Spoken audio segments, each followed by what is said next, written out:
দেশৰ সৰ্ববৃহৎ ৰাজনৈতিক দল হিচাপে পৰিণত হলেও ক্ৰমান্বয়ে যেন জনপ্ৰিয়তা হেৰুৱাইছে ভাৰতীয় জনতা পাৰ্টিয়ে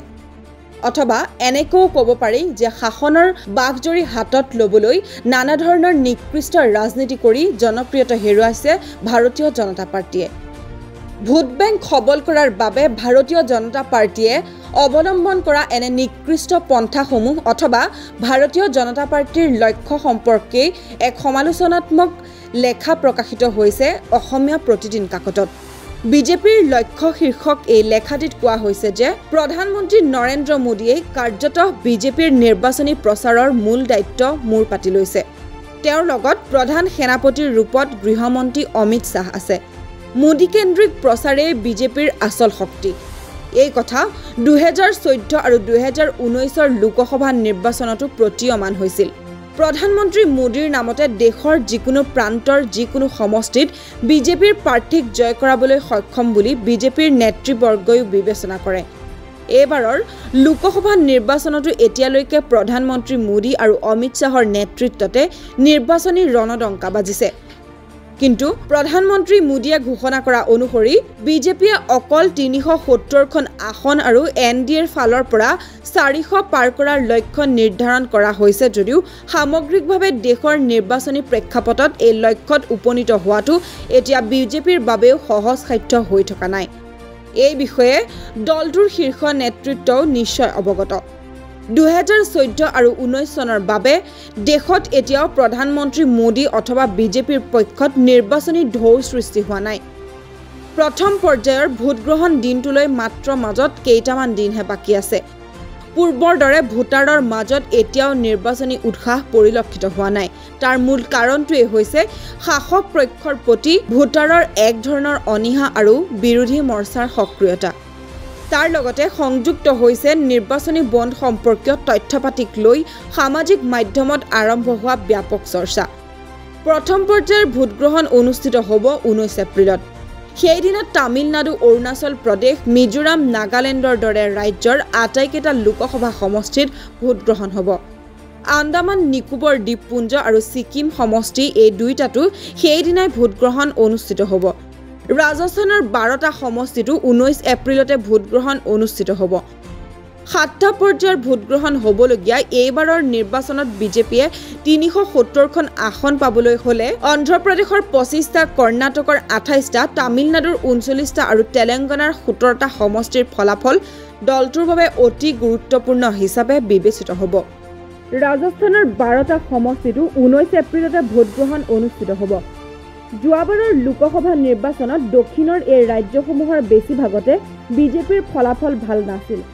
গতিকে যোৱাবাৰতকৈ অধিক আসন পাবলৈ হ'লে বিজেপিয়ে সেই ৰাজ্যবোৰত এইবাৰ তুলনামূলকভাৱে উন্নত ফলাফল লাভ কৰিব লাগিব কিন্তু প্ৰশ্ন উদয় হৈছে যে দক্ষিণৰ এই ৰাজ্যসমূহত বিজেপিয়ে যোৱাবাৰতকৈ ভাল ফলাফল লাভ কৰাৰ বাস্তৱিকতা আছেনে কেৰালাৰ 20টা সমষ্টিৰ কথা বাদেই দিলো কেৰালাত বিজেপিৰ সম্ভাৱনা সকলোতকৈ ক্ষীণ ৰাজ্যখনৰ লোকসভা সমষ্টিৰ কথা বাদেই এতিয়া কেৰালাৰ এটা বিধানসভা সমষ্টিটো বিজেপিয়ে ভাল ফলাফল দেখুৱাবলৈ সক্ষম হোৱা নাই কেৰালাক বাদ দি বিজেপিয়ে দক্ষিণৰ আন কেইখন ৰাজ্যতো দলৰ আসন বৃদ্ধি কৰিব লাগিব যদিহে 370ৰ লক্ষ্য চুব বিচাৰে দক্ষিণৰ এই পূৰ্ণাংগ ৰাজ্য কেইখনত সৰ্বমুঠ 129টা লোকসভা সমষ্টি আছে 2019ৰ নিৰ্বাচনত বিজেপিয়ে অন্ধ্ৰপ্ৰদেশতো আনকি এখনো আসন লাভ কৰিবলৈ সক্ষম হোৱা নাই সেইবাবে ৰাজ্যখনৰ 1% ভোটো বিজেপিৰ পক্ষলৈ যোৱা নাছিল এইবাৰ অন্ধ্ৰপ্ৰদেশত তেলেগু দেশম পাৰ্টিৰ লগতে বিজেপিয়ে দীৰ্ঘদিনৰ মূৰত পুনৰ নিৰ্বাচনী মিত্ৰতা কৰিছে তাৰ বিপৰীতে ৰাজ্যখনৰ শাসকীয় দল YSR কংগ্ৰেছে অকলেই নিৰ্বাচনত অৱতীৰ্ণ হৈছে এইদৰে তামিলনাডুতো বিজেপিয়ে এতিয়ালৈকে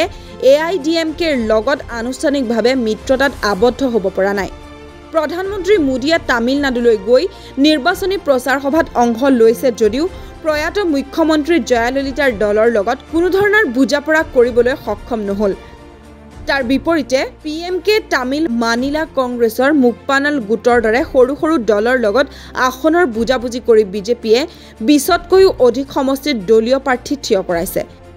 2019ৰ নিৰ্বাচনত বিজেপিয়ে তামিলনাডুৰ AIDMKৰ লগত নিৰ্বাচনী মিত্ৰতা কৰিছিল কিন্তু এইবাৰো বিজেপিয়ে তামিলনাডুৰ এটাও লোকসভা সমষ্টিত দলীয় প্ৰাৰ্থীক বিজয়ী কৰিব নোৱাৰিলে বিজেপিয়ে 2019ৰ নিৰ্বাচনত প্ৰায় 4% ভোটহে লাভ কৰিছিল সেই হিচাপত তেলেংগানা আৰু কৰ্ণাটকেই হৈ পৰিছে বিজেপিৰ এই আশা ভৰসাৰ থল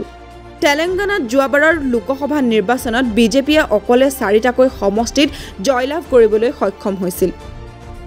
এইবাৰ অৱশ্যে তেলেংগানাত কংগ্ৰেছ চৰকাৰ গঠন হোৱাৰ পিছত বিজেপিৰ বিৰুদ্ধে নানা প্ৰত্যাহ্বান আহি পৰিছে তেলেংগানাৰ মুখ্যমন্ত্ৰী ৰেৱন্ত ৰেড্ডিয়ে কোৱা মতে বিজেপিৰ ফলাফল ৰাজ্যখনত পূৰ্বতকৈ নিম্নগামীহে হ'ব ইফালে কৰ্ণাটকতো বিজেপিক পৰাভূত কৰি কংগ্ৰেছৰ নেতৃত্বত ৰাজ্য চৰকাৰ গঠন হোৱাৰ পিছত গেৰুৱা বাহিনী বিপদৰ সন্মুখীন হ'বলগীয়াত পৰিছে 2019 চনৰ লোকসভা নিৰ্বাচনত বিজেপিয়ে কৰ্ণাটকৰ 28টা লোকসভা সমষ্টিৰ 25টাতে অভূতপূৰ্ব বিজয় সাব্যস্ত কৰিছিল সেইবাৰ বিজেপিয়ে প্ৰায় 52% ভোট লাভ কৰিছিল তাৰ বিপৰীতে কংগ্ৰেছ আৰু জনতা দল সেকুলাৰে এটাকৈ সমষ্টিত জয়ী হৈছে সেইবাৰ জনতা দল সেকুলাৰৰ সৈতে বিজেপিৰ এক ধৰণৰ মিত্ৰতা স্থাপন হৈছিল গতিকে কৰ্ণাটকত নিৰ্বাচনী ফলাফল বিজেপিৰ বাবে দক্ষিণৰ ৰাজনীতিত নিৰ্ণায়ক হ'ব তথাপি যোৱাবাৰতকৈ কৰ্ণাটকত বিজেপিয়ে ভাল ফল দেখুৱাৰ কোনো বাস্তৱিকতা নাই কাৰণ 25টাৰ বেছি সমষ্টিত বিজেপিয়ে অকলে জয় হোৱাটো কঠিন হ'ব সেই হিচাপত দক্ষিণৰ ৰাজ্যকেইখনত বিজেপিয়ে পূৰ্বৰ তুলনাত ভাল ফল দেখুৱাবলৈ সক্ষম হ'লে সেই ৰাজ্যখনত বিজেপিৰ অনুকূলে নিৰ্বাচনী ঢৌৰ সৃষ্টি হ'ব লাগিব কিন্তু এতিয়ালৈকে সেয়া সম্ভৱপৰ হোৱা নাই news desk report the opinion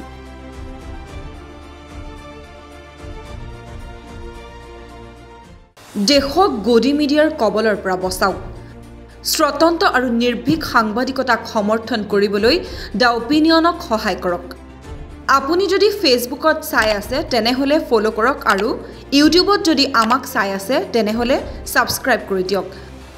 লগতে আমাৰ এই স্বতন্ত্ৰ সংবাদধাৰা আগুৱাই নিবলৈ স্ক্ৰিনত দিয়া একাউণ্ট নম্বৰৰ জৰিয়তে আমাক আৰ্থিকভাৱে সহায় কৰিবলৈ অনুৰোধ জনালোঁ